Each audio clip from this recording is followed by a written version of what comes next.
During a party at his mansion, the millionaire froze when he realized the waitress was wearing the same ring he had given his beloved before she disappeared over 25 years ago. He stepped closer and the crystal chandeliers cast a warm glow over the Anderson mansion's grand ballroom. Robert Anderson stood alone by the floor-to-ceiling windows, nursing a glass of scotch as he watched his 50th birthday celebration unfold before him. The cream of Greenwich society mingled throughout the marble-floored space, their laughter and conversations creating a symphony of privilege that had long since become white noise to him. "Happy birthday, Dad," Michael said, approaching with calculated smoothness. At 22, his son was already a perfect product of their world: Harvard Business School, meticulously tailored suits, an ambition as sharp as the crease in his pants. The board members are impressed with the quarterly projections. Harrison mentioned he'd like to discuss the Asian expansion with you. Robert nodded absently. Later, perhaps. Michael's smile tightened almost imperceptibly. "Is everything all right? You seem distracted." "Just taking it all in," Robert replied, his eyes drifting past his son to scan the room. 50 years, half a century of achievements that looked impressive on paper. Anderson Enterprises had tripled in value under his leadership. The family portfolio now included properties across 3 continents, and his philanthropic foundation was praised throughout New England. Yet the empire felt hollow, built upon the foundations of a life he'd never wanted. Jennifer, his 19-year-old daughter, floated through the crowd in an expensive red dress, expertly navigating social connections like a seasoned admiral. She'd inherited her mother's beauty and social grace, along with something harder to define, a certain coldness behind the smile that reminded Robert painfully of Elizabeth. Elizabeth, his wife of 23 years, gone just 6 months now. Their marriage had been a business arrangement more than a love match, a fact they'd both acknowledged privately years ago. Her battle with cancer had been dignified and distant, much like their relationship. Robert had provided the best care money could buy, sat by her bedside when protocol demanded, but they'd remained strangers sharing a life until the end. "Mr. Anderson," a young server approached with a tray of champagne. "Would you like a glass for the toast?"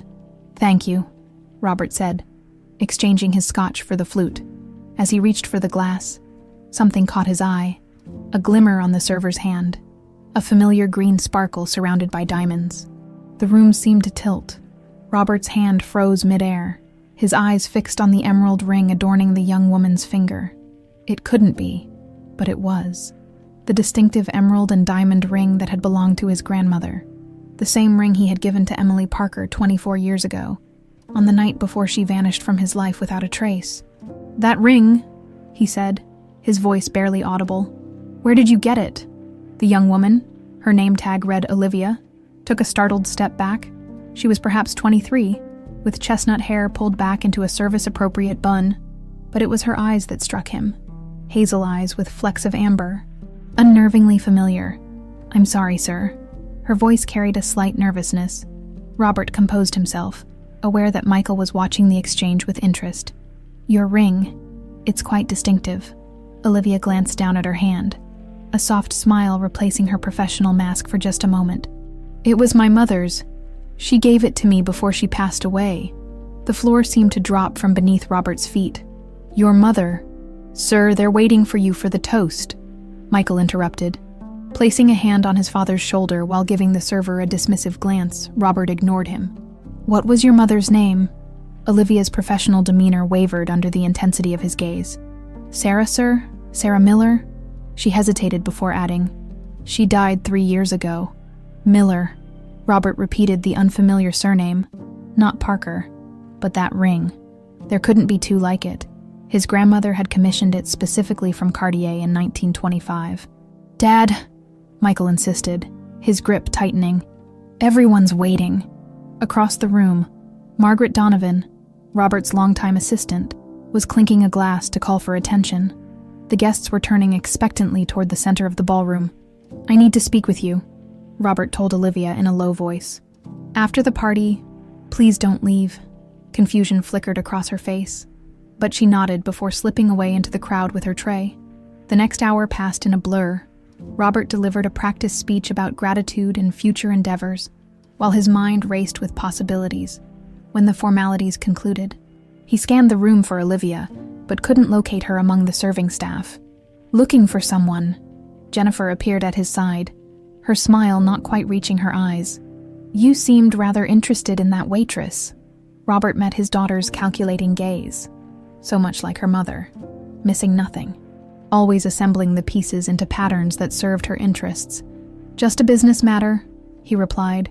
"Business with the catering staff." She arched a perfectly shaped eyebrow. How innovative.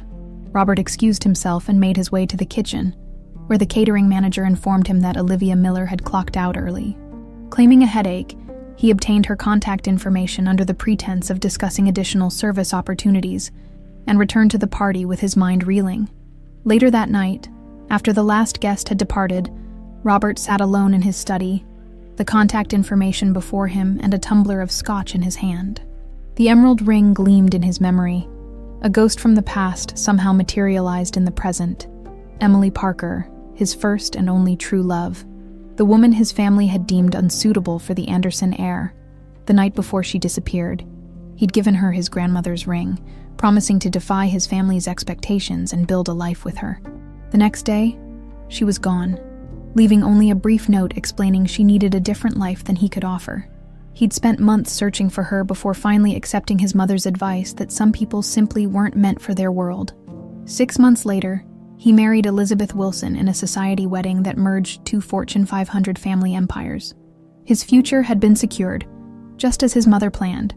Only now, 24 years later, the reappearance of that ring suggested a very different story. Robert picked up his phone and dialed a number. "Davis," answered a gruff voice. "It's Anderson. I need your services again." Robert took a deep breath. "There's someone I need you to investigate. Olivia Miller, 23, and her deceased mother, Sarah Miller." There was a pause. "Any particular reason?" Robert stared at the family portrait on his desk. Himself, Elizabeth, Michael, and Jennifer, all perfectly posed and immaculately dressed. A beautiful picture of a family built on a foundation of lies. "I believe she might be my daughter." 3 days after his birthday celebration, Robert sat in his mahogany-paneled office overlooking the Manhattan skyline, staring at the file Davis had just delivered. The investigator stood quietly by the door, waiting for his reaction. "This is all you could find on such short notice?" Robert asked. Flipping through the sparse pages, "Sarah Miller was careful about her digital footprint," Davis replied. "No social media, minimal public records. She worked as an elementary school teacher in Westport for the last 15 years, lived in a modest apartment, paid her taxes on time, model citizen, but practically a ghost." He paused. "The interesting part is that I can't find any record of Sarah Miller existing before 1999. Robert frowned. "Nothing at all. No birth certificate, no school records, nothing. It's as if she appeared out of thin air at age 25. Davis shifted his weight. Classic signs of someone who changed their identity. The words hung in the air between them.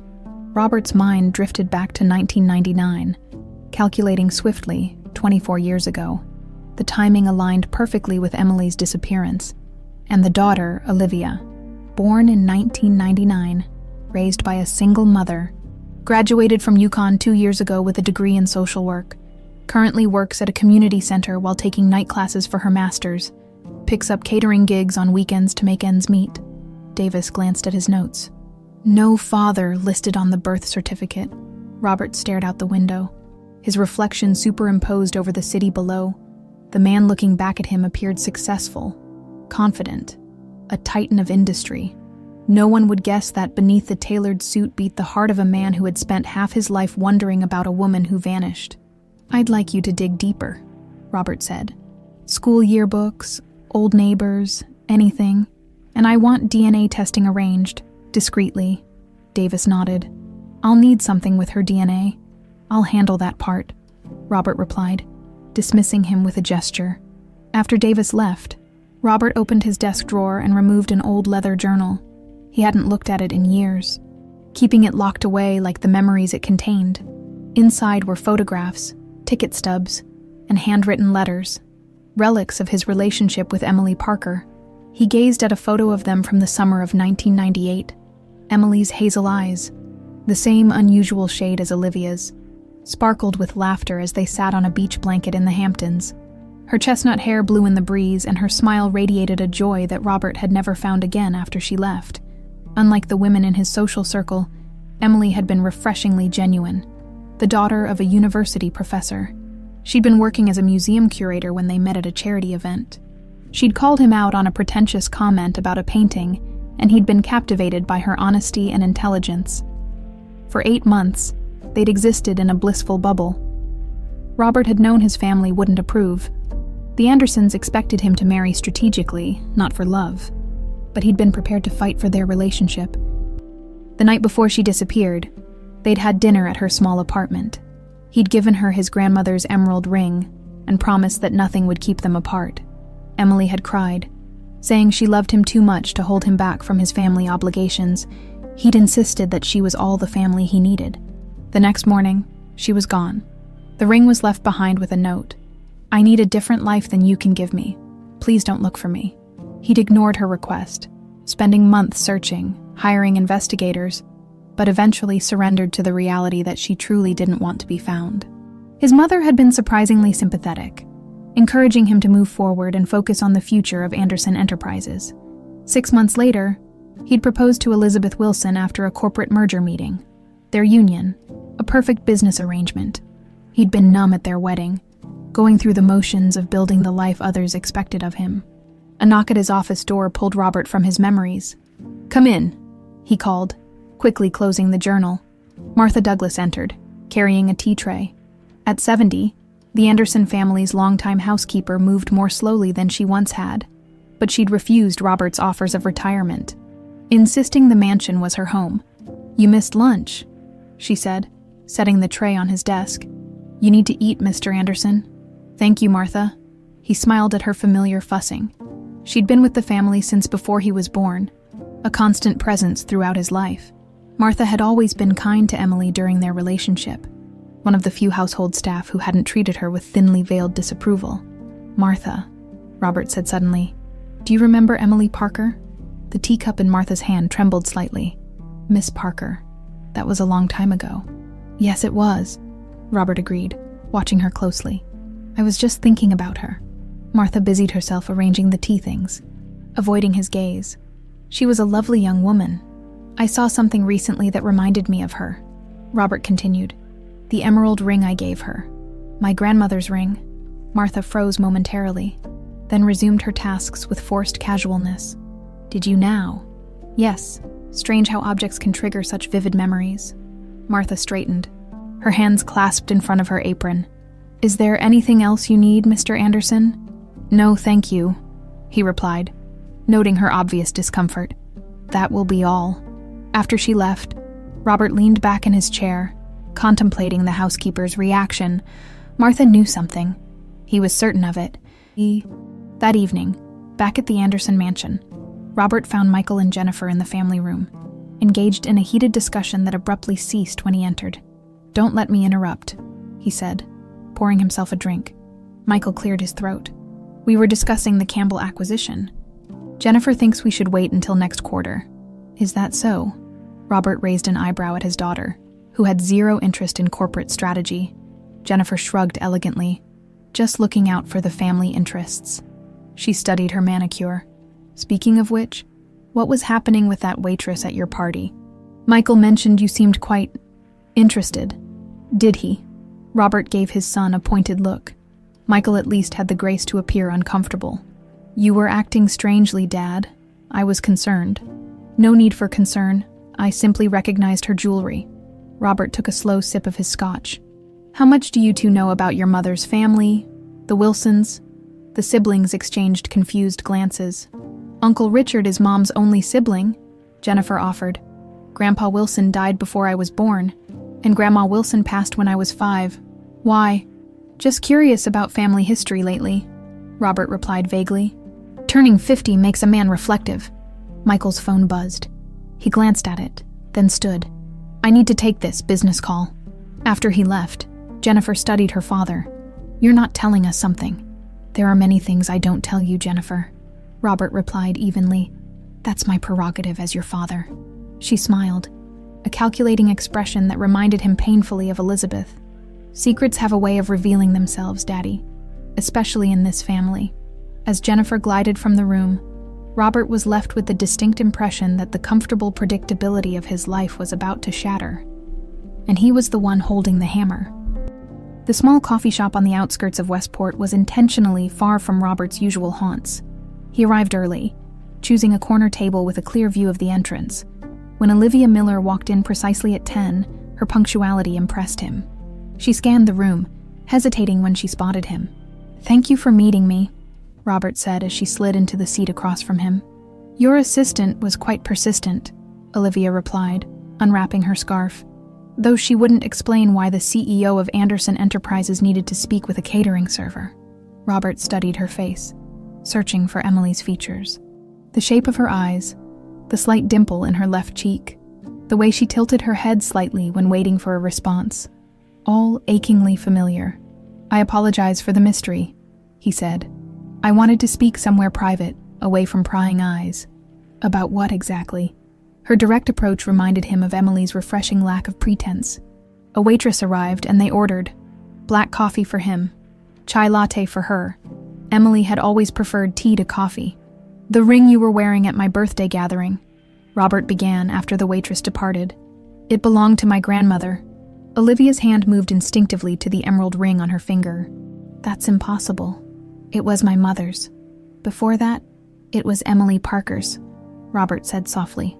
"I gave it to her the night before she disappeared from my life, 24 years ago." Olivia's expression shifted from confusion to wariness. "My mother's name was Sarah Miller. Is this your mother?" Robert slid a photograph across the table. Emily at 21. Laughing on a New England beach, Olivia's sharp intake of breath confirmed what he already suspected. Her fingers trembled as she touched the image. "Where did you get this?" "Emily and I were together for 8 months in 1998. My family disapproved. The Andersons had different plans for me than marrying a museum curator with no social connections." Robert paused as their drinks arrived. "She vanished without explanation. A few months later, I married Elizabeth Wilson, and we had Michael and Jennifer." Olivia stared at him, processing his words. "Why are you telling me this?" "Davis investigations confirmed that Sarah Miller didn't exist before 1999, Robert said gently. "The same year you were born." Comprehension dawned in her eyes. "You think my mother was this Emily person, your girlfriend?" "I believe so, yes." "And you think—" She stopped, her face paling. "No, that's not possible. The timing aligns perfectly," Robert said. "And there's the ring, a family heirloom I gave only to Emily." Olivia stood abruptly. "My father died before I was born.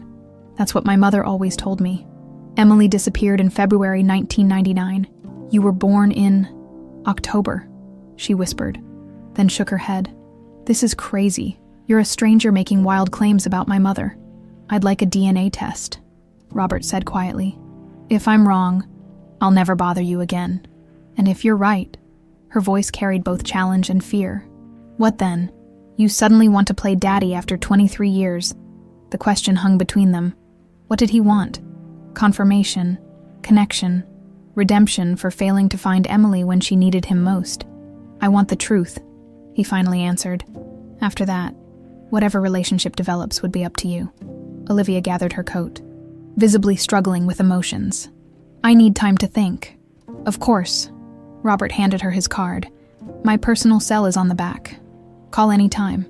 After she left, Robert remained at the table, stirring his cold coffee absently. The meeting had gone better than expected, despite her understandable shock. She hadn't immediately rejected the possibility, which suggested she might have her own questions about her mother's past. 2 days later, Davis delivered the confirmation Robert had been both hoping for and dreading. Preliminary DNA analysis using a sample from Olivia's discarded coffee cup showed a 99.9% probability that she was his biological daughter. "Does she know?" Davis asked. "Not yet," Robert replied, staring at the report. "I'm waiting for her to contact me." Back at Anderson Enterprises, Robert approached Margaret's desk outside his office. "I need you to create a position," he said. "Community Outreach Coordinator.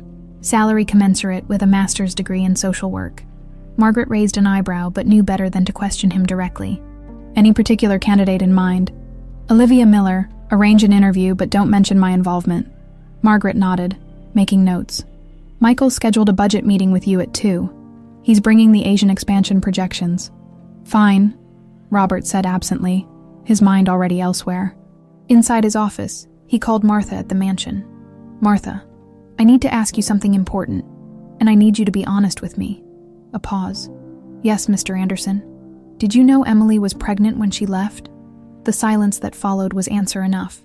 Martha, please, Robert pressed. I can't speak of this on the phone, she finally said, her voice barely audible. There are complications you don't understand. Then I'm coming home now, he decided. This conversation is 24 years overdue. Before Robert could leave, Michael arrived for their meeting, walking in without knocking, as was his habit. Dad, we need to discuss these projections before the board meeting, he announced. Spreading documents across the desk, Robert remained standing. We'll have to reschedule. Something urgent has come up. Michael frowned. More urgent than a $200 million expansion? The board expects these numbers tomorrow. Nevertheless, it will have to wait. Is this about that waitress? Michael's expression hardened. Jennifer mentioned you've been distracted ever since your birthday. What's going on? My personal matters are not your concern, Robert replied coldly. They are when they affect the company, Michael retorted. You've missed 2 investor calls this week. Robert fixed his son with a stare that had cowed business rivals for decades. Don't presume to monitor my schedule, Michael. I built this company while you were still learning to tie your shoes. Michael's jaw tightened, but he backed down. Fine. Should I tell the board you're rescheduling, or shall I handle the meeting myself?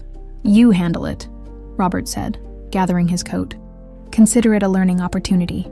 As Robert headed to his private elevator, he felt Michael's resentful gaze following him. His son's ambition was becoming increasingly difficult to manage. Elizabeth had always insisted they give Michael and Jennifer every advantage, resulting in children who viewed privilege as a birthright rather than a responsibility. Perhaps that was about to change. At the mansion, Robert found Martha polishing silver in the dining room, a task she claimed calmed her nerves. You know, don't you? He asked without preamble. About Emily and my child. Martha set down the silver serving spoon she'd been polishing. Mr. Anderson, there are things from that time that are complicated. Then uncomplicate them, he demanded. Did you know Emily was pregnant when she disappeared? Martha nodded slowly. She confided in me. And you didn't tell me. The betrayal stung unexpectedly sharp. All these years, you knew I had a child out there. I made a promise, Martha whispered, tears welling in her eyes. She was frightened, Mr. Anderson. Not of you, but of your mother and what the Wilsons might do. My mother, Robert echoed in disbelief. What does Margaret have to do with this? Martha glanced nervously toward the doorway. Your mother and Mrs. Wilson, Elizabeth's mother. They had plans for the families to merge long before you and Elizabeth ever dated. When Emily revealed her pregnancy to me, she was terrified. She'd received threats. Threats from whom? I don't know all the details, Martha said, wringing her hands. But she believed your mother and Richard Wilson were behind them. She fled to protect herself and the baby. Robert sank into a dining chair, his world tilting on its axis. Are you saying my mother and Richard forced Emily to leave? That they knew about my child and deliberately kept us apart? Martha nodded miserably. I helped her escape, Mr. Anderson. I couldn't let her stay. Not after what Richard threatened to do. Richard, Robert repeated, cold fury building within him. My brother-in-law, Richard. What exactly did he threaten?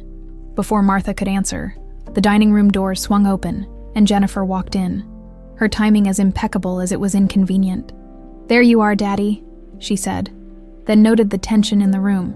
Am I interrupting something? Martha quickly returned to her polishing. Just discussing the dinner menu, Miss Jennifer. Jennifer's sharp gaze flicked between them, clearly skeptical. Well, don't let me stop you. Although, Daddy, you might want to know that Michael just called, apparently.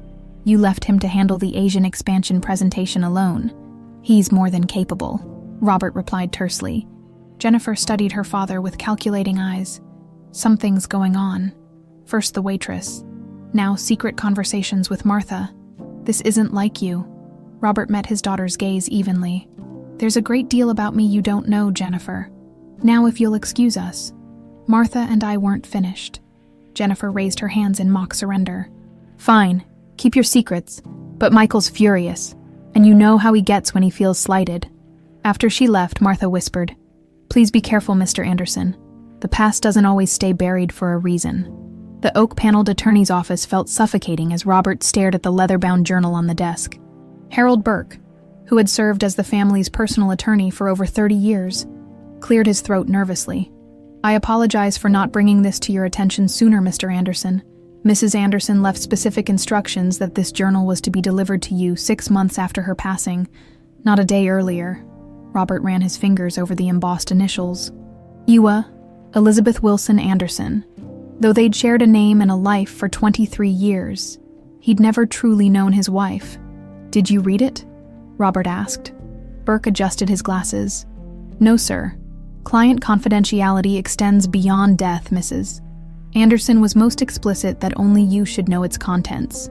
After signing the necessary documents, Robert slipped the journal into his briefcase and left without further conversation.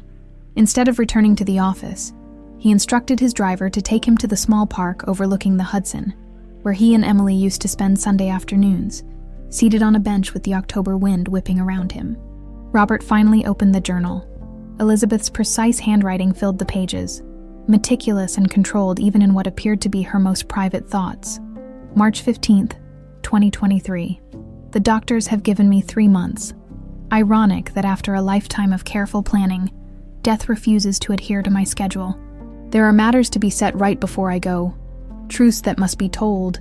Though I lack the courage to speak them aloud, Robert deserves to know about Emily Parker and the child. He has been a dutiful husband, if never a loving one. The fault for that lies partly with me.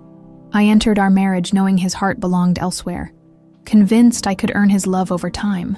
I was wrong. Mother and Richard assured me that Emily left willingly, that the pregnancy was merely a rumor. I chose to believe them because it served my purposes. Only later did I discover the extent of their deception, and my own complicity by remaining silent.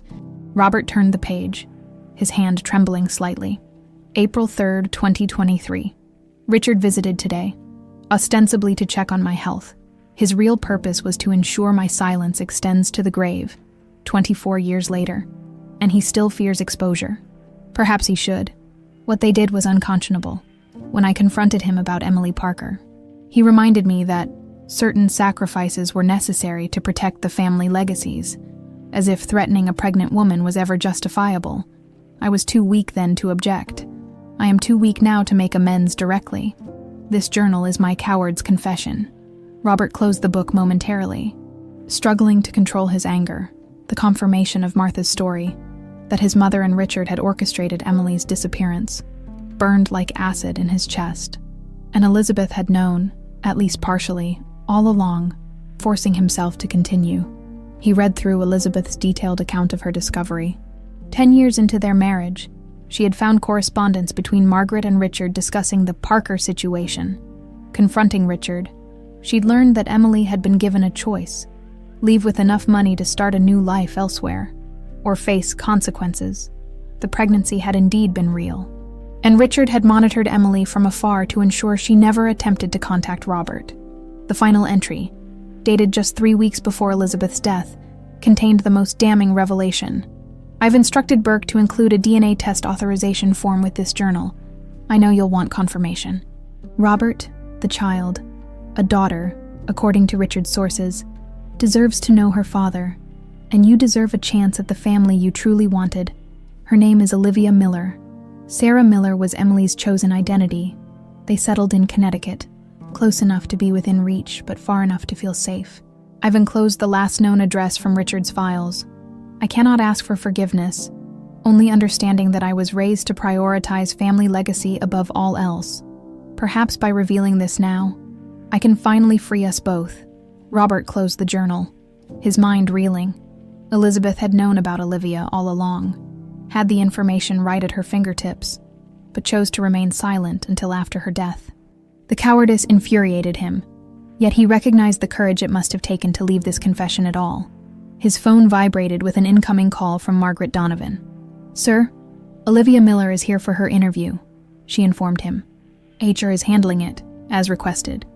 Tell them I'll be conducting the interview personally, Robert replied. I'm on my way. Robert arrived at Anderson Enterprises to find Olivia waiting in a small conference room, looking both professional and slightly uncomfortable in a Navy interview suit. Ms. Miller, he said, closing the door behind him. Thank you for coming. Olivia's surprise quickly shifted to wariness. I wasn't expecting you to conduct the interview. I apologize for the subterfuge. Robert gestured to the chair across from him. I thought you might refuse to see me otherwise. You're right, I would have. She remained standing. I'm not ready for this conversation. Please, Robert said. 5 minutes. Reluctantly, she sat. I've been doing some research on you. The great Robert Anderson, business tycoon. Your family has been in Forbes for generations. Don't hold that against me, he said, attempting lightness. My mother raised me to be suspicious of powerful men who suddenly appear bearing gifts or job offers. Olivia's gaze was steady. Why this position? Why now? Because you're qualified, Robert replied honestly. Your resume shows dedication to community service, and your master's work in social policy aligns with the foundation's goals. And the fact that you think I'm your daughter has nothing to do with it. Robert sighed. It has everything to do with it, but that doesn't make you less qualified. Olivia studied him for a long moment. I haven't decided if I want to know the truth. I understand. Robert slid Elizabeth's journal across the table. But I think you should read this before deciding. What is it? My late wife's journal. She died 6 months ago. Robert stood. Take it home. Read it. It answers questions I didn't even know to ask. As he turned to leave, Olivia's voice stopped him. Did you love her? My mother? Robert faced her, allowing the mask of corporate stoicism to fall away completely. She was the only woman I ever truly loved. Later that afternoon, Robert was reviewing contracts when Michael stormed into his office unannounced. You're hiring some random social worker as community outreach coordinator, without board approval. His son's face was flushed with anger. That position doesn't even exist in our organizational chart. It does now, Robert replied calmly. What's going on with you? Michael demanded. First you abandoned the Asian expansion presentation. Now you're creating jobs for waitresses. Mind your tone, Robert warned. Michael leaned on the desk. The board is concerned. Williams called me personally to ask if you're having some sort of midlife crisis. The board serves at my pleasure. Not the other way around, Robert reminded him. For now, Michael muttered. But if your behavior continues to erratic, careful, son. Robert's voice was dangerously quiet. Don't make threats you can't back up. A knock at the door interrupted their standoff. Jennifer entered without waiting for a response, immediately sensing the tension. Well, this looks fun, she commented dryly. What's broken this time? Dad's hired that waitress from his party, Michael spat. Created a whole new position for her. Jennifer's eyebrows rose. The one with the ring. Robert scrutinized his daughter's expression. You noticed the ring? Of course I did. Jennifer shrugged elegantly. Emeralds are my birthstone. It was quite distinctive. Not modern at all. Very similar to grandmother's in the portrait gallery, actually. The casual observation chilled Robert. Jennifer had always been more observant than Michael. More calculating. How much had she already pieced together? Mrs. Miller is highly qualified for the position, Robert stated firmly. Her employment is not open for discussion. This family doesn't keep secrets well, Daddy, Jennifer said, echoing her earlier warning. Never has, after his children left. Robert called Martha. I need you to locate my Aunt Susan, he instructed. Discreetly. Susan Morgan, his mother's younger sister, had been estranged from the family for years. If anyone might know the full extent of Margaret's involvement with Emily's disappearance, it would be Susan, who had always seen through her sister's manipulations. As Robert hung up, his phone lit up with a text from an unknown number. I've read enough. We need to talk. Meet me tomorrow at the coffee shop, same time. Olivia Robert stared at the message, hope and apprehension battling within him. After 24 years, the truth was finally emerging from the shadows, bringing with it consequences he could scarcely imagine. The Vermont countryside blurred outside the car window as Robert drove along the winding roads. Maple trees flamed red and gold against the October sky, a beauty he barely registered. His mind was consumed by the conversation with Olivia the previous day. "My mother told me my father died before I was born," she had said, clutching Elizabeth's journal. "She built our entire life around that story. Why would she lie to me for 23 years? Robert had no easy answer. Fear is a powerful motivator. If she believed you were in danger. From what? Your family. Olivia's incredulous laugh had held no humor. That sounds paranoid. I thought so too, until I read Elizabeth's journal. Robert had paused, choosing his words carefully. My mother and Richard Wilson, Elizabeth's brother, apparently went to extraordinary lengths to separate Emily and me. And according to Martha, there were threats involved. Now, as he approached the secluded property that had once been his family's summer home, Robert wondered what other secrets the old house might hold. His mother had sold the Vermont estate shortly after his father's death 15 years ago, but Robert had quietly repurchased it through a shell company. Unable to part with the childhood memories it contained, the caretaker, an elderly local man named Frank, met him at the gate. "Place is all opened up, Mr. Anderson, just like you asked, though I don't know why you'd want to visit in the off-season. Some business requires privacy, Frank." Robert handed him a generous tip. "I won't need any assistance today." The house stood as it always had, a sprawling colonial surrounded by maples and pines. Robert entered through the kitchen door, memories washing over him. Summers fishing with his father, holiday gatherings before the family fractured under the weight of expectations and appearances. He made his way to his mother's study, a room that had always been off-limits to children. Margaret Anderson had conducted her social and charitable affairs here, maintaining the network of connections that positioned the Anderson family at the pinnacle of East Coast society. The built-in bookshelves still housed her collection of first editions. The desk remained positioned to catch the morning light. Robert began a methodical search, looking for anything that might illuminate the events of 24 years ago. The desk drawers contained nothing but old stationery and dried-up pens. The filing cabinet held only property records and charitable foundation documents. He was about to give up when he noticed a slight discoloration in the wood paneling behind the desk, a rectangular shape about the size of a safety deposit box. Pressing against various spots on the panel, he finally felt a subtle click. The hidden compartment swung open, revealing a small safe with a combination lock. Robert tried his mother's birthday, then his father's. Both failed.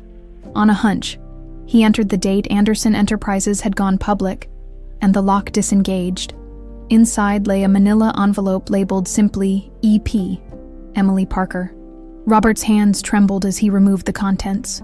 Photographs taken with a telephoto lens. Emily entering an apartment building in 1999. Clearly pregnant. Emily pushing a stroller a year later. Emily and a toddler Olivia at a playground. The surveillance continued until 2008, when the images abruptly stopped. Beneath the photographs were handwritten notes exchanged between his mother and Richard Wilson. The Parker situation is contained. Monthly payments are being made through the Cayman account. She's agreed to the name change and relocation. Another note, dated 6 months after Emily's disappearance. R is still asking questions about E. The marriage to Elizabeth must proceed as planned. Too much is at stake. The most disturbing document was a typed agreement, unsigned but clearly intended for Emily, in exchange for financial support. $50,000 initially, followed by $2,000 monthly for 10 years. The undersigned agrees to 1. Legally change her identity. 2. Relocate outside of New York State. 3. Never contact Robert Anderson or any member of the Anderson family. 4. Never reveal the paternity of her child.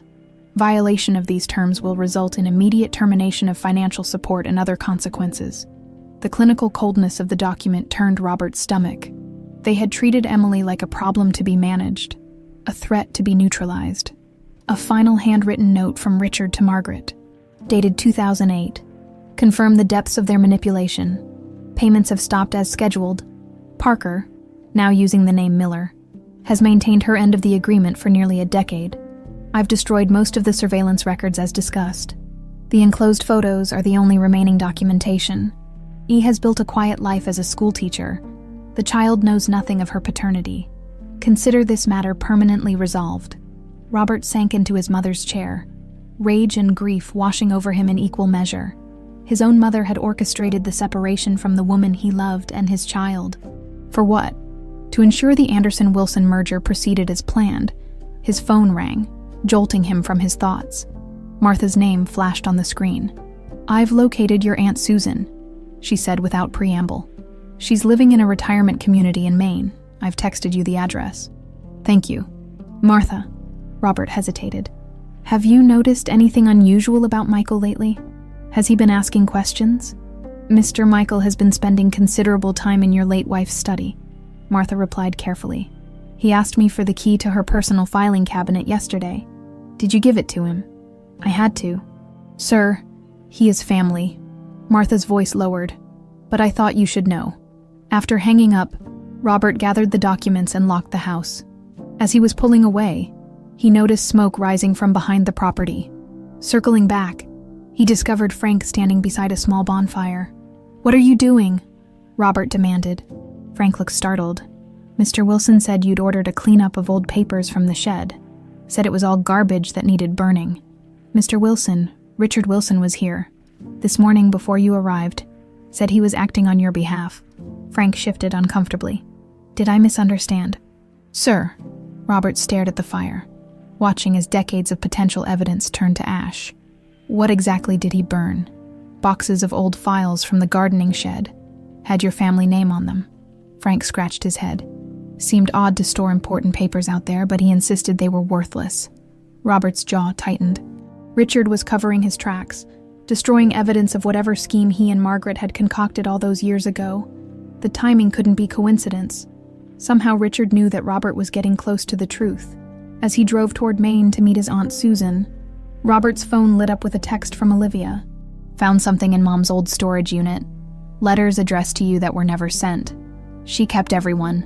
Robert pulled over, his heart racing as he read the next message. "They're dated from 1999, 2001. She never stopped loving you, whatever happened. It wasn't what you were told." He gripped the steering wheel, emotions threatening to overwhelm him.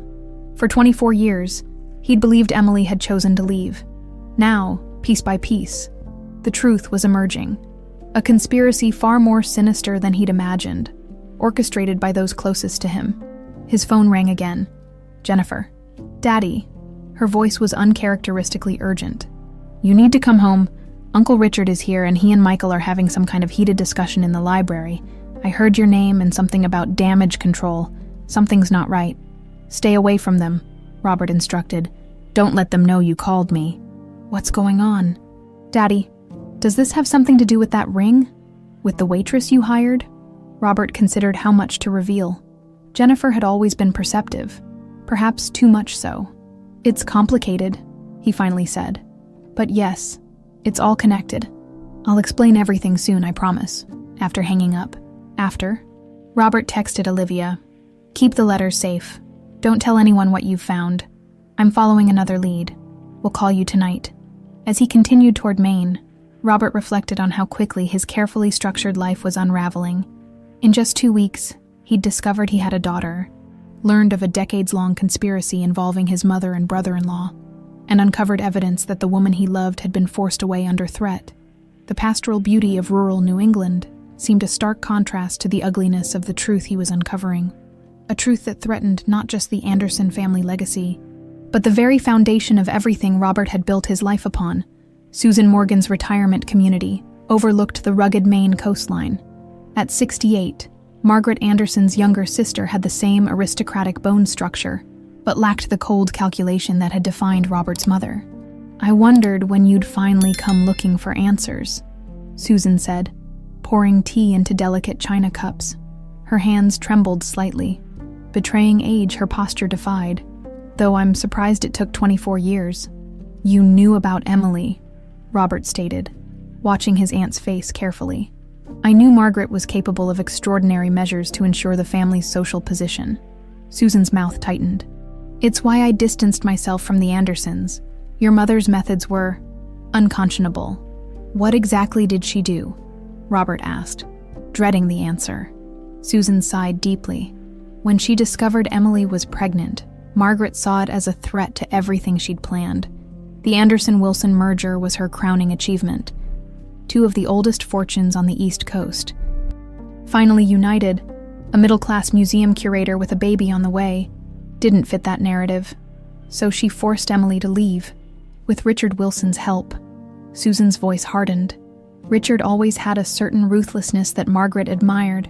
Together, they presented Emily with a choice that wasn't really a choice at all.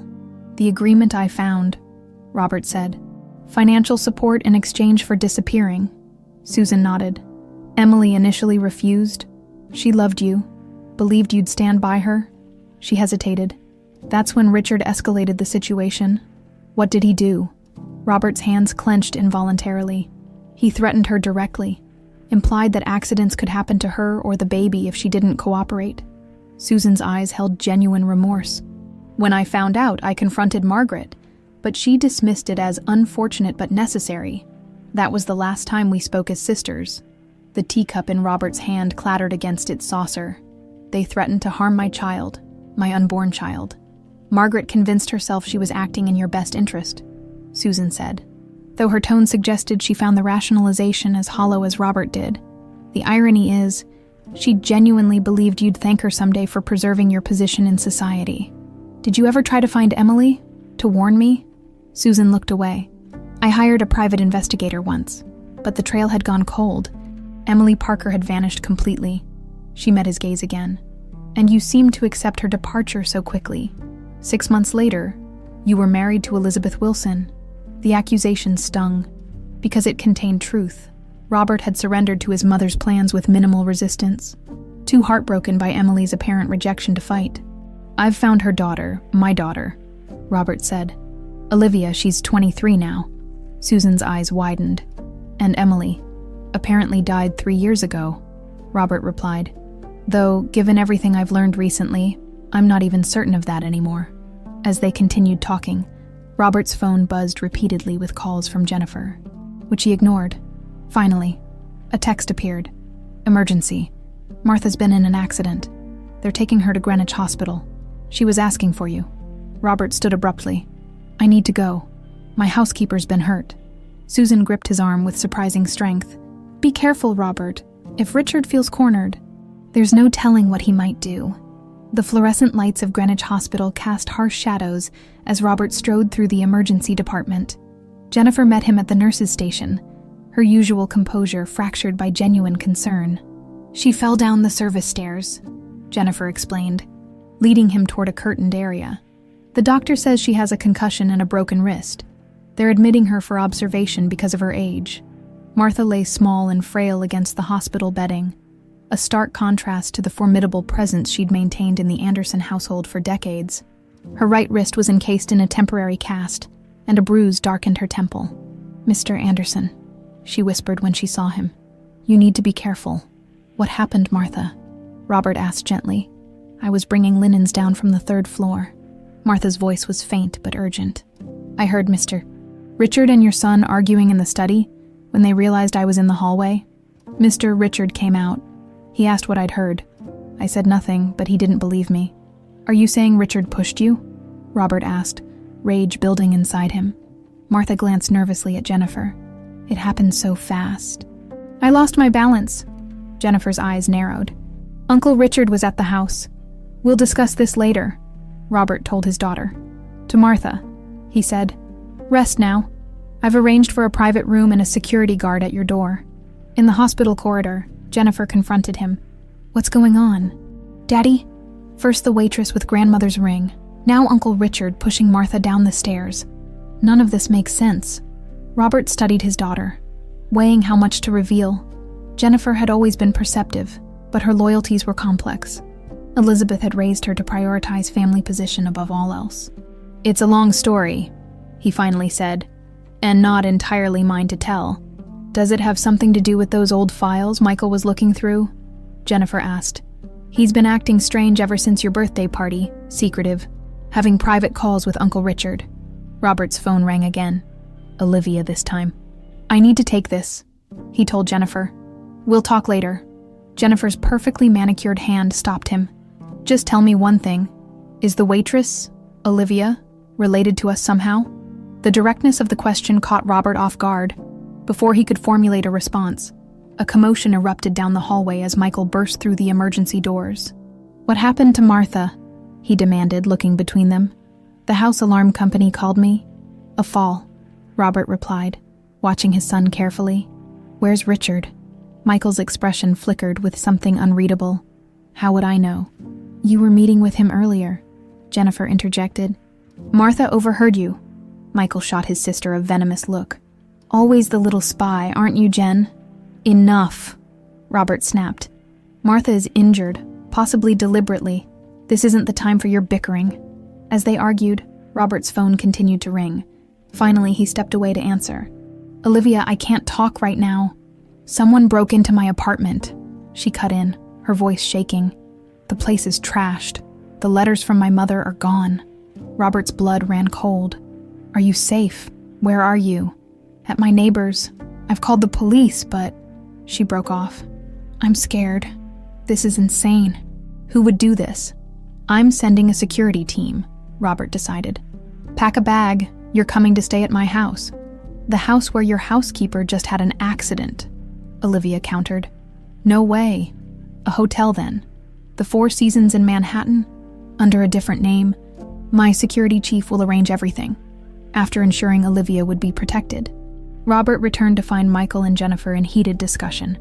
Don't understand what you're doing, Jennifer was saying. This isn't like you. You have no idea what's at stake, Michael hissed. They fell silent as Robert approached. Michael, why were you meeting with Richard today? Family business, Michael replied evasively. What kind of family business involves threatening an elderly woman? Robert pressed. Michael's face flushed with anger. I had nothing to do with Martha's accident, and I don't appreciate being interrogated like one of your employees. Then start acting like someone worthy of trust, Robert replied coldly. Someone broke into Olivia Miller's apartment today. Her mother's personal belongings were stolen. Know anything about that? Michael's expression hardened. You should be careful about accusations, Dad. They can have serious consequences.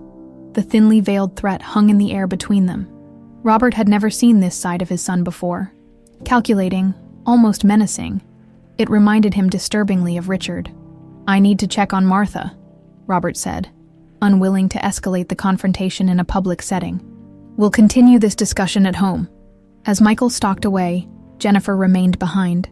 There's something you should know, she said quietly. I found Michael in Mother's study last week, going through her personal safe. When I asked what he was looking for, he said it was insurance for the future. Robert processed this new information. Thank you for telling me. I don't know what's going on, Jennifer continued. But Michael's changing. He's always been ambitious. But lately, it's like he's desperate. As Robert watched his daughter walk away, he realized the conspiracy didn't end with his mother and Richard. It had infected the next generation, poisoning Michael with the same toxic hunger for control and status that had defined Margaret's life. And now, with Martha injured and Olivia's evidence stolen, the stakes had escalated beyond family secrets to genuine danger. Whoever had orchestrated Emily's disappearance 24 years ago was willing to go to extreme lengths to ensure the truth remained buried. The Four Seasons penthouse suite offered both luxury and security. With Robert's private team positioned discreetly throughout the hotel, Olivia paced the living area, still visibly shaken by the break-in at her apartment. This is insane, she said, for perhaps the 10th time. Normal people don't have security teams and penthouse safe houses. Robert watched her from the sofa, struck again by how much her agitated gesturing resembled Emily's. The Anderson family stopped being normal generations ago, he said. It's not something I'm particularly proud of. Olivia paused by the floor-to-ceiling windows overlooking Central Park. I had a normal life 2 weeks ago. A job, an apartment, grad school, a dead mother I thought I understood. She turned to face him. Now everything feels like some twisted soap opera. I wish I could tell you it will get simpler, Robert said honestly. Tell me about her, Olivia requested, sitting across from him. Not what happened at the end. I've pieced together enough of that nightmare. Tell me about when you knew her, when you loved her. Robert closed his eyes briefly, summoning memories he'd kept buried for decades. She was unlike anyone I'd ever met. Brilliant, passionate about art history, completely unimpressed by the Anderson name or fortune. He smiled faintly. We met at a charity auction. I made some pretentious comment about a modernist painting, and she called me out. Politely but thoroughly demolished my argument. That sounds like Mom, Olivia said softly. She never backed down from a debate. She loved small adventures, taking the ferry to Staten Island just to try a specific pizza place, exploring forgotten corners of museums, finding poetry readings in Greenwich Village. The memories flowed more easily now. She had this infectious enthusiasm for experiences over possessions. It was revolutionary to someone raised in my world. And they took her from you because she didn't fit the proper social mold. Olivia's voice held equal parts incredulity and anger. The Andersons and Wilsons had planned our marriage, for years. Robert's mouth twisted bitterly. My mother viewed Emily as a threat to everything she'd orchestrated, and Richard, he hesitated, unwilling to describe the full extent of Richard's threats, was a monster, Olivia finished. Based on what Martha told you and what was in Elizabeth's journal. Robert nodded, then carefully extracted several documents from his briefcase. These surveillance photos confirm they tracked your mother for years after she left. They show you as a child. Olivia took the photos with trembling hands. "Oh my God," she whispered, staring at images of herself as a toddler, holding her mother's hand in a park. They were watching us the whole time. Until 2008 when the payments stopped, Robert confirmed. They had a decade-long agreement with your mother, financial support in exchange for her silence and new identity. And you never knew. All this time, I believed the lie they crafted, Robert admitted, that Emily had chosen to leave, that she'd aborted our child. I searched for months, but eventually, he shook his head. I surrendered to what seemed inevitable, married Elizabeth, took my place running Anderson Enterprises, buried myself in work to avoid facing how hollow it all felt. Olivia studied him critically. You could have looked harder. You could have found us. The accusation stung precisely because it contained truth. Yes, Robert acknowledged. I failed both of you. It's my greatest regret. Silence stretched between them, heavy with decades of absence. Finally, Olivia spoke again. In one of her letters, the ones that were stolen, Mom wrote that she almost contacted you when I was 12. She pressed her fingers to her temples. There was a school field trip to the Museum of Modern Art. Apparently, you were there for some donor event.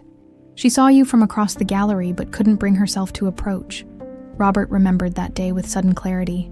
A strange moment when he'd felt someone watching him, turned to find only empty space. He'd dismissed it as imagination. How different might life have been if he'd turned a second earlier. The letters, Olivia continued. There were dozens of them, all addressed to you. None ever sent. She wrote to you through my childhood, updating you on milestones you missed, decisions she struggled with, sometimes defending her choice to stay away, other times questioning everything. She never stopped loving you, Olivia said, meeting his gaze directly. That came through in every letter, and she never told me who my father was because she was afraid, genuinely terrified, of what Richard might do if the truth came out. Robert's phone vibrated with an incoming call from Jennifer. He excused himself to answer. Daddy, Jennifer said without preamble. I found something. An old contact card in Mom's desk for someone named Helen Crawford in Oregon. There's a note on the back in Mom's handwriting. E's new identity as of 2015.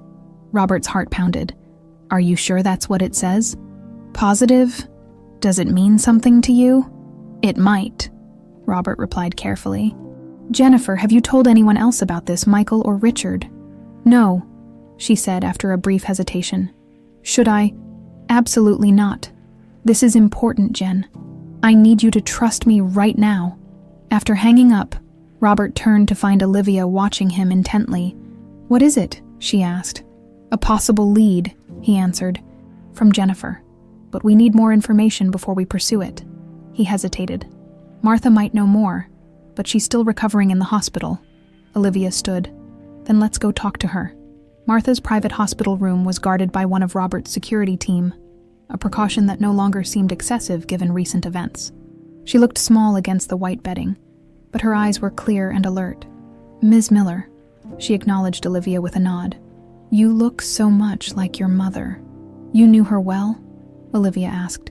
Well enough to help her escape, Martha replied. When Richard threatened her, I couldn't stand by. I arranged a car, gave her cash from my savings, and connected her with my sister in California. Robert stared at his housekeeper in shock. "You never told me." "I promised Emily I wouldn't," Martha said simply. She was terrified, Mr. Anderson. Richard had evidence of previous incidents, people who'd crossed the Wilson family and suffered accidents afterward. Nothing that could be proven, but enough to convince Emily he was dangerous. But why did she stay away all these years? Olivia pressed. Even after she stopped receiving payments. Martha's expression softened. Fear becomes a habit, and protecting you became her life's purpose. She looked at Robert. "She did try to reach out. Once, after your father died. She sent a condolence card to the house. Richard intercepted it. Did you maintain contact with her after she left?" Robert asked. Martha nodded slowly. "Christmas cards mostly, using my sister as an intermediary, until about 3 years ago. When they stopped?" Olivia leaned forward. "That's when she supposedly died. But I'm beginning to wonder if her death was another deception," Robert finished. Jennifer found a note suggesting Emily might have created a new identity in 2015. Someone named Helen Crawford in Oregon. Martha's eyes widened. "Oregon," she whispered. "Emily always loved the Pacific Northwest. She talked about retiring to a small coastal town someday." "Do you think it's possible?" Olivia asked, her voice thick with emotion. "Could she still be alive?" "I don't know," Martha admitted. "But if she believed you were in danger from Richard, she might have gone to extreme lengths to protect you." As they absorbed this possibility, Robert's phone buzzed with an alert from the mansion's security system. Someone had accessed his private study using the master code, a code only he, Michael, and Jennifer possessed. "We need to go," Robert said. Showing Olivia the alert, to Martha, he added, "Say nothing about this conversation to anyone. I'll increase security here." In the hospital corridor, Olivia grabbed his arm. "What if she is alive? What if my mother has been out there all this time, thinking she was protecting me?" Robert covered her hand with his. "Then we'll find her. But first, we need to deal with whoever is searching my study, and make sure Richard can't interfere again." "And what if it is your son?" Olivia challenged. "Your own flesh and blood working against you." Robert's expression hardened. "Then he'll learn what happens when you threaten an Anderson, especially the daughter I just found." The Anderson mansion stood silhouetted against the twilight sky as Robert's car approached the winding driveway. Security footage from his phone showed Jennifer alone in his study, methodically searching through his desk. "At least it's not Michael," Olivia remarked from the passenger seat. "Jennifer has her own agenda," Robert replied, parking near the side entrance. "She's always been harder to read than her brother." They entered silently through the kitchen, where Robert retrieved a small handgun from a concealed safe. "Is that really necessary?" Olivia whispered, eyes wide. "After what happened to Martha, I'm not taking chances." He checked that the safety was on before tucking it into his jacket. "Wait here while I speak with Jennifer." "Not a chance," Olivia retorted. "I've spent my entire life in the dark, because people thought they were protecting me. I'm done with that." Robert recognized Emily's stubbornness in her expression, and nodded reluctantly. Together, they moved through the dimly lit hallways toward his study. Jennifer looked up sharply when the door opened, her hand freezing midway through a file drawer. Unlike Michael's calculated ambition, her expression showed genuine relief at seeing her father. "Thank God you're here," she said. "I've been trying to reach you." "By searching my private papers?" Robert asked coolly. Jennifer straightened, her gaze shifting to Olivia with undisguised curiosity. "I needed to find proof before they destroyed everything." "They, Uncle Richard and Michael." Jennifer closed the drawer. "They're planning something, Daddy. Something about controlling the company voting shares and..." Her voice trailed off as she stared more intently at Olivia. "You're her daughter. Aren't you the woman in the photographs?" Olivia stepped forward. "You know about me." Jennifer nodded slowly. "Not until recently. I found old surveillance photos hidden in Mother's things after she died. A woman with a child. The dates on the back matched when Daddy was supposedly dating someone his family disapproved of." She turned to Robert. "I didn't understand the significance until I saw her wearing grandmother's ring at your birthday party." "Why didn't you say anything?" Robert asked. "I was waiting to understand what was happening." Jennifer tilted her head. "The Andersons taught me to gather all the facts before showing my hand." A bitter smile crossed her face. "Family motto, isn't it? Appearances above all." Before Robert could respond, The main door chime echoed through the house. "Are you expecting someone?" Jennifer asked. Robert shook his head, checking the security feed on his phone. "It's Michael, and Richard's with him." "Don't let them in," Jennifer urged. "Richard's dangerous. I heard him on the phone yesterday talking about handling the situation permanently if necessary." Robert's expression hardened. "No more running, no more hiding. It's time to confront this." He instructed the security system to admit them, then positioned Olivia behind his desk. "If anything goes wrong," he murmured, "there's a panic button underneath. Press it, and security will respond immediately." Richard Wilson entered first, his silver hair immaculately styled. Despite the late hour, at 62, he maintained the lean physique and cold confidence that had intimidated business rivals for decades. Michael followed, his expression a mixture of anger and apprehension. Family gathering. Richard's smile didn't reach his eyes as he surveyed the room, lingering on Olivia. "How touching. And Mrs. Miller, I presume you're certainly the spitting image of your mother." "You'd know," Olivia replied coolly, "given how long you had her under surveillance." Richard's smile tightened fractionally. "Michael mentioned you'd been making some discoveries, Robert. Perhaps we should discuss this privately. Whatever you have to say can be said in front of my daughters," Robert replied, emphasizing the plural deliberately. Michael's face flushed. "This is ridiculous, Dad. You can't seriously be claiming some random waitress as an Anderson based on an old affair." "It wasn't just an affair," Robert said quietly. "Emily was the woman I intended to marry before she mysteriously disappeared, before your mother and uncle threatened her into leaving." "That's a serious accusation," Richard interjected smoothly. "One that would be difficult to prove after so many years." "Is it?" Robert removed the documents from his briefcase.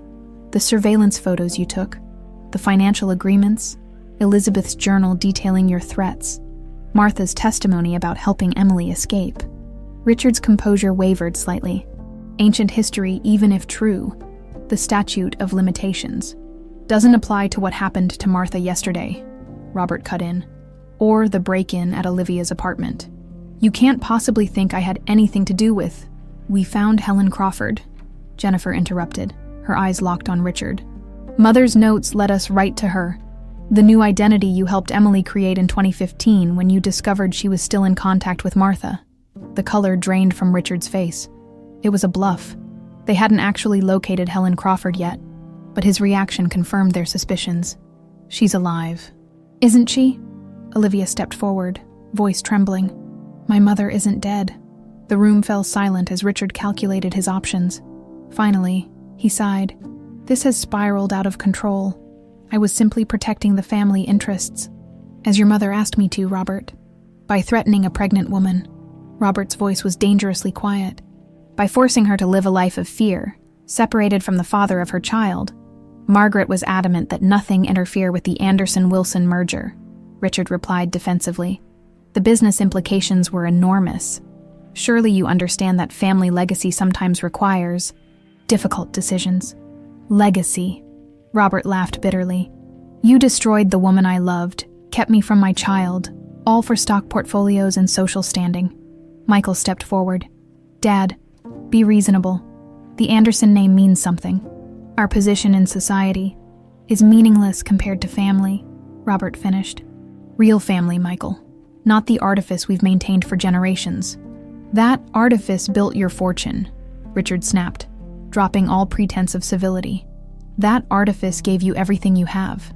"Not everything," Robert countered, looking at Olivia. "It cost me my daughter's childhood. It cost me 24 years with the only woman I ever truly loved." "Love?" Richard sneered. "Such a common sentiment. Your mother understood the bigger picture." "Where is she?" Olivia demanded. "Helen Crawford? Where is my mother?" Richard's expression hardened. "Even if I knew, why would I tell you? So you can dismantle generations of careful planning. So Robert can throw away his responsibilities for some romantic notion of—" "That's enough, Richard," a new voice interrupted. Martha stood in the doorway, supported by a nurse from the hospital. Despite her injuries, she radiated a quiet strength that commanded attention. "You should be in the hospital," Robert said, moving to help her. Martha waved him away. "Some things are more important than rest, Mr. Anderson." Her gaze fixed on Richard. I've kept silent for too long. No more." From her pocket, Martha withdrew a small digital recorder. "After your threat yesterday, I thought it prudent to record our conversation." She pressed play. Richard's voice filled the room. "If you say one word about Emily Parker or what really happened, I'll make sure you don't leave this house alive. It worked with her. It can work with you." The recording continued, detailing Richard's role in Emily's disappearance. The threats, and most damning of all, his admission that he'd orchestrated her second disappearance in 2015 when he discovered she'd been communicating with Martha. "Your own sister-in-law was dying." Martha's voice trembled on the recording. "Elizabeth deserved to know the truth before she passed." "Elizabeth knew enough," Richard's recorded voice replied coldly. "She understood what was necessary. Emily Parker needed to disappear again. Permanently this time.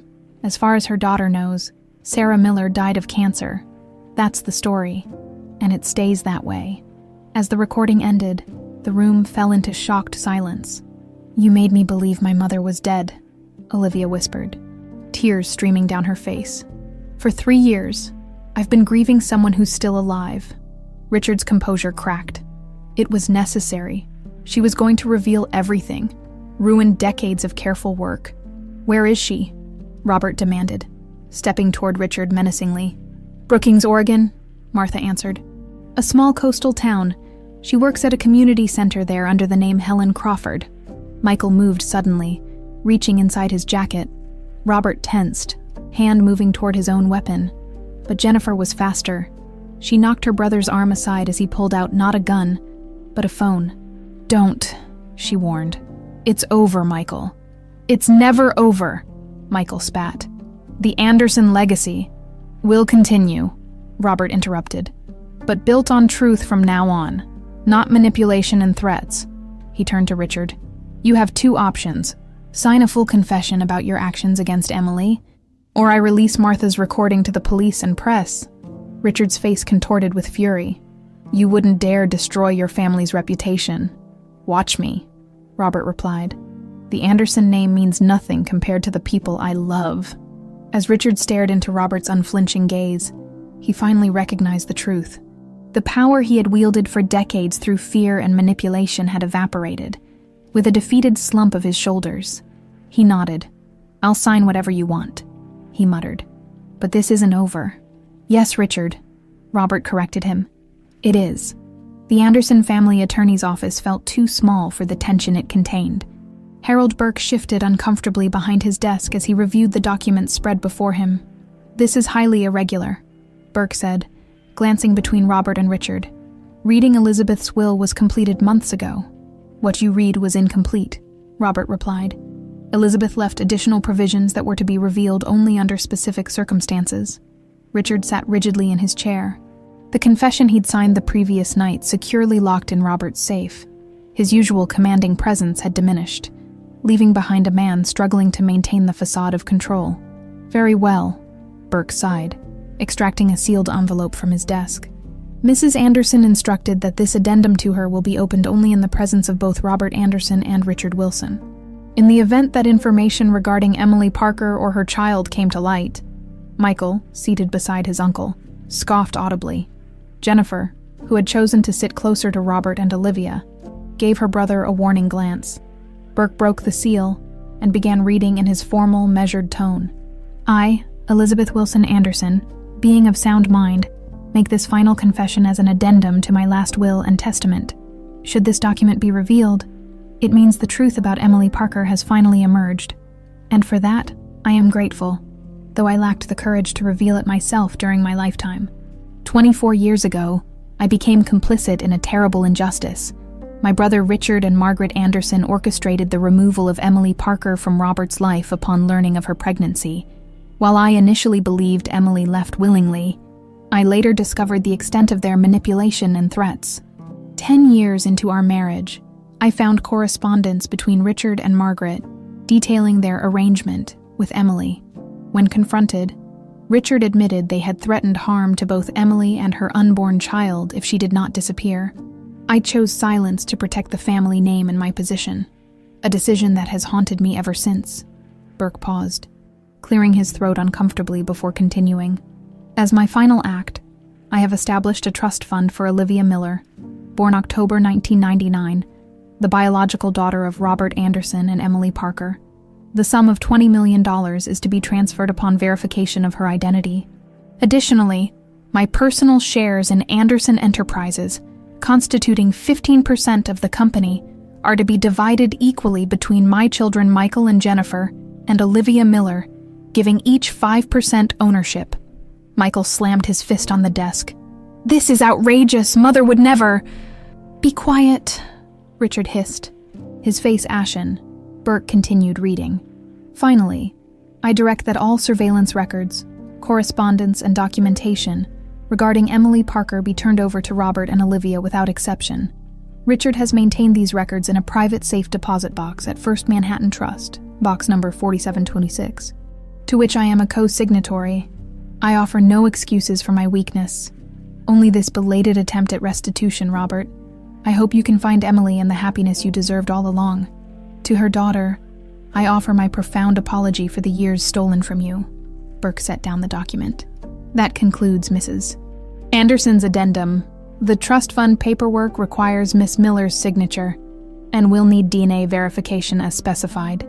The room descended into tense silence, broken finally by Michael's bitter laugh. "So this is why you've been playing detective, Dad, a grab for more control of the company through your illegitimate daughter." "That's enough," Robert warned. "No, it's not." Michael stood, trembling with rage. "I've spent my entire life preparing to lead Anderson Enterprises. Mother promised me her shares would secure my position. And now you'll have to share," Jennifer observed dryly. "How tragic. You knew about this," Michael accused his sister. "That's why you've been so cozy with them," Jennifer shrugged elegantly. "Unlike you, I actually read Mother's journals after she died instead of just hunting for the will. She hinted at secrets involving Dad's past. It wasn't hard to connect the dots once Olivia appeared." "I don't care about the money or the shares," Olivia interjected quietly. "I just want to find my mother." Richard, who had remained unnaturally silent, finally spoke. "The Oregon information is outdated. Helen Crawford left Brookings 3 months ago." All eyes turned to him. "Where did she go?" Robert demanded. "I don't know," Richard admitted. "My last report indicated she'd closed her bank accounts and disappeared. Given her history, she's quite adept at vanishing." "You're lying," Robert said flatly. Richard's expression hardened. "Believe what you want. The truth is, Emily Parker has spent 24 years running and hiding. It's what she does." Olivia stood abruptly. "No, it's what you forced her to do. There's a difference." As the argument escalated, Burke's assistant entered with an urgent message. After reading it, Burke cleared his throat. "There's a situation developing at Anderson Enterprises, apparently. There's an emergency board meeting being convened. Called by you, Mr. Anderson." He looked questioningly at Robert. "I didn't call any meeting," Robert replied, immediately checking his phone, multiple missed calls from Margaret, his executive assistant. When he returned Margaret's call, her voice was tense. "Mr. Anderson, the board has assembled at Michael's request. He's claiming you're mentally unfit to continue as CEO due to erratic behavior and neglect of duties. Richard Wilson is presenting evidence." "That's impossible," Robert said. "Richard is sitting right here with me." "Not anymore," Jennifer interrupted, pointing to the empty chair where Richard had been seated moments before. Michael smirked. "Uncle Richard recorded our little family gathering last night. The board will be fascinated to hear you threatening him, revealing company secrets to an outsider, and abandoning your responsibilities over some personal vendetta." Robert's mind raced. The board couldn't remove him immediately, but they could suspend him pending investigation, which would give Richard and Michael access to company resources, including the private investigators currently searching for Helen Crawford. "Go," Olivia urged. "Stop them. Finding my mother won't matter if they destroy everything you've built first." Robert hesitated, torn between his company and the search for Emily. "I'll continue looking for her," Olivia promised. With Jennifer's help, Jennifer nodded in agreement, surprising everyone. "Mother's final wishes deserve to be honored. I'll help Olivia while you handle Michael and Uncle Richard." Outside the attorney's office, Michael paused before getting into his car. "It's not personal, Dad. It's business. You taught me that. The Anderson legacy comes first. Family comes first," Robert corrected. "Something I failed to teach you properly. We'll see which the board values more," Michael replied. "Your newfound moral awakening, or 20 years of consistent profits under your leadership?" The Anderson Enterprises boardroom fell silent as Robert entered. 12 board members sat around the massive table, with Richard standing at the head, mid-presentation. A PowerPoint slide showing declining stock performance during Robert's recent absence glowed on the wall. "Robert," Richard recovered quickly. "We were just discussing some concerns about recent leadership decisions." "I'm sure you were," Robert replied, taking his seat at the opposite end of the table. "Just as I'm sure you mentioned your signed confession detailing decades of threats, coercion, and corporate espionage involving the Wilson family." Richard's confident smile faltered. "I don't know what you're talking about." Robert removed a document from his briefcase.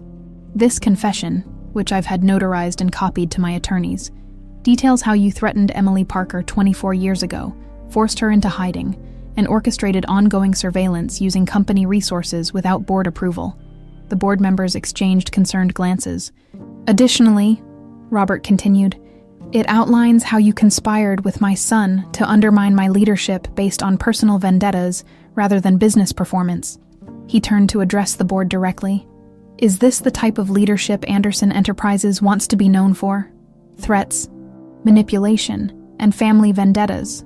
This is ridiculous," Michael interjected. "My father is having some kind of midlife crisis, inventing conspiracies to justify neglecting his responsibilities. Is Elizabeth's notarized testimony also an invention?" Robert countered, producing a copy of the will addendum.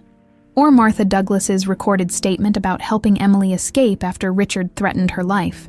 As uncertainty spread through the boardroom, Robert played his final card.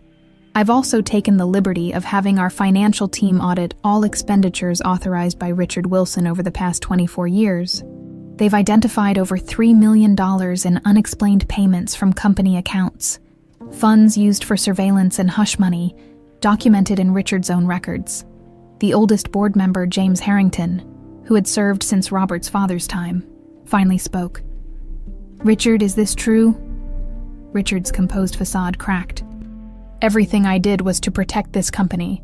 The Anderson-Wilson merger created one of the most powerful financial entities on the East Coast.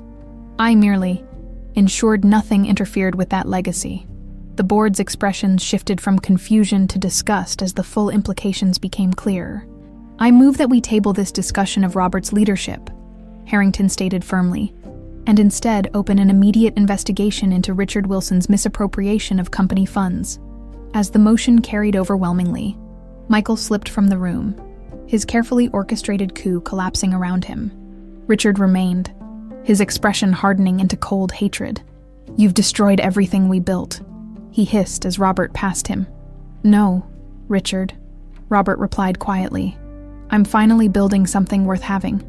Outside the boardroom, Robert's phone buzzed with a text from Jennifer. "We found an address for Helen Crawford. Olivia and I are headed to the airport now.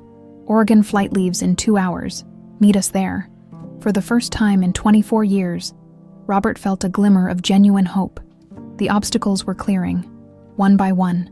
Soon, he might finally come face to face with Emily again, if she was willing to be found. The coastal road wound through towering pines, offering glimpses of the Pacific Ocean between breaks in the forest. Robert navigated the rental car along the curves, while Olivia sat tensely in the passenger seat, and Jennifer studied the map on her phone from the back. "The address is just ahead," Jennifer said. "A small house overlooking the ocean." Robert slowed the car, his heart hammering against his ribs. After 24 years, a lifetime of regrets and might-have-beens, Emily, or Helen Crawford, as she now called herself, was potentially minutes away. "What if she doesn't want to see us?" Olivia voiced the fear they all shared. "She created this whole new life, went to extreme lengths to disappear." "Because she was protecting you," Robert reminded her. "Not because she wanted to be alone." "Still, we're bringing back everything she ran from," Olivia countered. "Uncle Richard is facing criminal charges. Michael has practically disappeared since the board meeting. And the whole story will eventually become public. She deserves to make her own choice," Jennifer said quietly. with all the facts, not just the threats Richard used to control her. The GPS indicated they had arrived. A modest wooden house stood perched on a small bluff, its weathered blue paint faded from years of coastal storms. A winding path led from the gravel driveway to the front porch, which faced the ocean rather than the road. "It's exactly the kind of place she always talked about," Robert said softly. "Simple, surrounded by nature, with an ocean view." They sat in silence for a long moment, gathering courage. "Maybe I should go first," Olivia suggested, "seeing you might be too shocking after all this time." Robert nodded, though it took every ounce of self-control to remain in the car. As Olivia approached the house, Jennifer squeezed his shoulder in a rare gesture of support. "You found her, Daddy," she said. After all this time, Robert watched Olivia hesitate at the door, then finally knock. Long seconds passed before it opened, revealing a woman whose silhouette was hauntingly familiar, even from a distance. The world seemed to stop as Emily, now with silver threading through her once chestnut hair, stared at the daughter she'd pretended to leave behind. Even from the car, Robert could see the shock on her face, the hand that flew to her mouth in disbelief. Olivia said something, and Emily's eyes darted toward the car. For one terrible moment, Robert thought she might slam the door, retreat back into her carefully constructed hiding place. Instead, she stepped onto the porch, one arm wrapped protectively around Olivia, her gaze fixed on the car where she somehow knew he waited. "Go," Jennifer urged. "She's waiting for you." Robert moved as if in a dream, crossing the distance between them with legs that felt suddenly unreliable. 24 years dissolved with each step, until he stood at the bottom of the porch steps, looking up at the only woman he had ever truly loved. "Robert," Emily whispered, her voice exactly as he remembered despite the years between them. "Emily," he replied, unable to form any other words. She descended the steps slowly, never breaking eye contact. Up close, he could see the changes time had wrought. Fine lines around her eyes, a certain weathered quality to her beauty, but her hazel eyes remained unchanged, still capable of seeing straight through to his soul. "How did you find me?" she asked. "The ring," Robert answered. "Our daughter was wearing your ring." Emily's eyes filled with tears as she looked between Olivia and Robert. "I never thought this day would come. I've imagined it 1,000 times, but never believed. Richard can't hurt you anymore," Robert assured her.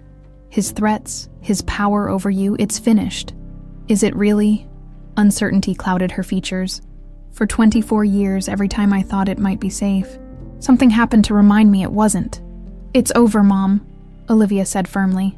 "We have Richard's signed confession, Martha's testimony, even Elizabeth's journal and will addendum. He's facing criminal charges." Emily sank onto the porch steps, overwhelmed. Elizabeth knew all that time. "Not at first," Robert explained, joining her on the step, careful to maintain a respectful distance despite the overwhelming urge to pull her into his arms. "She discovered the truth 10 years into our marriage but kept silent until after her death." A complex emotion crossed Emily's face, something between vindication and renewed grief for the years lost. "I tried to move on," she said softly, "to build a life for Olivia that was stable, safe. I told myself the lies were necessary, that revealing your paternity would only put her in danger." "You did what you thought was right," Robert said. "Did I?" Emily looked out toward the ocean. "Or was I just a coward, letting fear control me for decades? There must have been another way, some solution that didn't involve a lifetime of deception." "Richard threatened to kill you," Robert reminded her, "to harm our unborn child. There was nothing cowardly about protecting Olivia." Jennifer had approached quietly. Standing somewhat awkwardly at the edge of this family reunion, Emily noticed her and straightened. "You must be Jennifer," she said. "You have your father's eyes, and my mother's tactical mind, unfortunately," Jennifer replied with a self-deprecating smile, "though I'm trying to use it for better purposes than she did."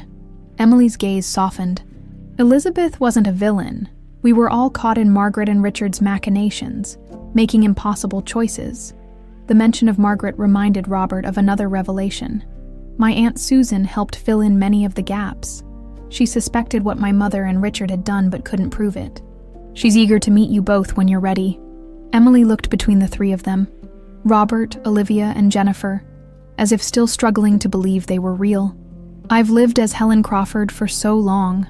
I'm not sure Emily Parker exists anymore." "She does," Robert said, finally reaching for her hand. "She's right here."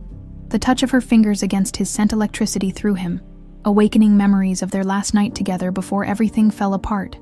Emily seemed to feel it too, her breath catching slightly. "I tried to hate you," she admitted quietly, "when I saw the announcement of your engagement to Elizabeth 6 months after I left. It would have been easier if I could hate you. I looked for you," Robert said, needing her to know. "For months, not hard enough, clearly. But I didn't simply forget you. I watched you once," Emily revealed. "At the museum about 11 years ago. Olivia's class was on a field trip, and I volunteered as a chaperone. You were there for some donor event. I almost approached you, but then I saw you with Elizabeth and your children, looking so complete. I was never complete without you," Robert said simply. Olivia sat on Emily's other side, taking her mother's free hand. "No more running, Mom. No more hiding. Whatever comes next, we face it together." Emily squeezed her daughter's hand, then looked again at Robert. "And what does come next? We can't simply erase 24 years and pretend none of it happened." "No," Robert agreed. "But we can start from here, one day at a time." Jennifer cleared her throat. "Why don't I take Olivia into town for supplies? We passed a grocery store a few miles back. You two probably have a lot to discuss." After they left, Robert and Emily sat in silence for a long moment, watching the waves crash against the shore below. "Why didn't you tell me you were pregnant?" Robert finally asked, the question that had haunted him since discovering Olivia's existence. "I was going to. That night I gave you back the ring," Emily replied. "But then Richard showed up at my apartment with photographs, evidence of what had happened to other people who'd crossed the Wilson family. He made it clear our child would never be safe unless I disappeared completely. I would have protected you both," Robert insisted. "Would you?" Emily challenged gently. "Against your mother, against the Wilsons. You were 26, Robert. Wealthy and privileged, yes, but still finding your place in that world. They would have crushed you. Crushed us." The painful truth of her assessment hung between them. Robert had indeed been naive about the depths to which his family would sink to protect their interests. "I have the ring," Robert said, reaching into his pocket. "Olivia returned it to me." The emerald caught the afternoon sunlight as he held it up, still as brilliant as the day his grandmother had first worn it. "I gave this to you once, promising a future together," he said. "I'd like to make that promise again, if you'll allow it. Not picking up where we left off. Too much has happened for that. But starting something new, with our eyes wide open this time." Emily looked at the ring, then at Robert, a lifetime of emotions crossing her face. "I'm not the same person you knew," she warned. "Neither are you." "No," he agreed. "We're both shaped by the choices we made and the ones that were forced upon us. But some things don't change, Emily. How I feel about you never did." She took the ring from his palm, studying it rather than putting it on. "I need time, Robert. This is overwhelming." "All the time you need," he promised. "I've waited 24 years. I can wait longer." Emily smiled then, her first genuine smile since they'd arrived, and Robert glimpsed the young woman he'd fallen in love with beneath the careful armor she'd constructed over decades. "Perhaps not too long," she conceded, closing her fingers around the ring. "We've lost enough time already." As the sun began its descent toward the Pacific, Robert and Emily talked, truly talked, for the first time in 24 years, about Olivia's childhood, about the empire Robert had built, about the lives they'd lived apart. With each story, each revealed memory, the chasm between them narrowed, not disappearing entirely, but becoming something they might eventually bridge together. When Olivia and Jennifer returned, they found Robert and Emily walking along the beach below the house, not touching but close enough that their shoulders occasionally brushed, two silhouettes outlined against the setting sun, finding their way back to each other after a lifetime apart.